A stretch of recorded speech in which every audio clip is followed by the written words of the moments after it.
ഇത് നമ്മുടെ കപ്പ ഇട്ടിരുന്നായിരുന്നേ. എലിയൊക്കെ കുത്തി നാശം വരുത്തി വെച്ചേക്കുക. മഴ കാരണമാണെങ്കിലൊന്നും ഇറങ്ങാനും പറ്റിയില്ല. ഒരു ചെറിയൊരു കുളമുണ്ട്, മീൻകുളം. ഇവിടെ എല്ലാം അഴുക്കൊക്കെ പിടിച്ച് കിടക്കും. ഒന്ന് ഇറങ്ങിയില്ല ഒന്ന് ക്ലീൻ ചെയ്യാനായിട്ട്. പിന്നെ കപ്പയുടെ ഇടകളിലും പറമ്പിൻ്റെ സൈഡിലൊക്കെ മൊത്തത്തോടെ കളയൊക്കെ പിടിച്ച് കിടക്കുക. മഴ കാരണം നമുക്കൊന്ന് വെളിയിൽ ഇറങ്ങാൻ പറ്റാതെ, പിന്നെ ഒരു ചെറിയ ജോലിക്ക് പോകുന്നത് കൊണ്ട് അതിനും സമയം കിട്ടുന്നില്ല. ഇന്ന് എന്താണേലും തിപ്പൽ പറിച്ചേക്കാമെന്ന് വിചാരിച്ചു. വന്നപ്പോൾ നല്ല റെഡ് കളറായിട്ടൊക്കെ എല്ലാം പാകമായി കിടക്കുകയാണ്. മഴയൊന്ന് തോർന്നു കഴിഞ്ഞപ്പോഴാണ് ഇതെല്ലാം പറിക്കാനായിട്ടൊന്ന് ഇറങ്ങിയത്.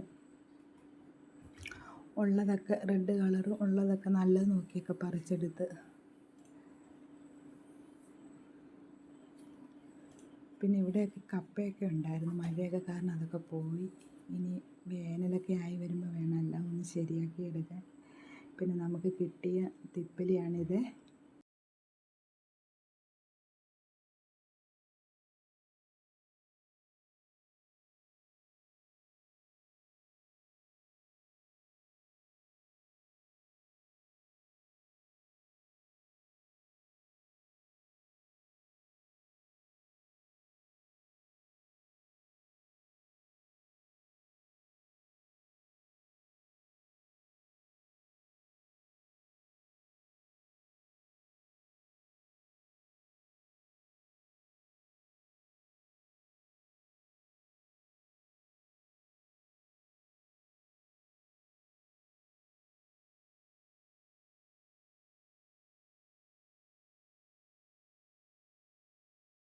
പോയോ? ആ ഇല്ല.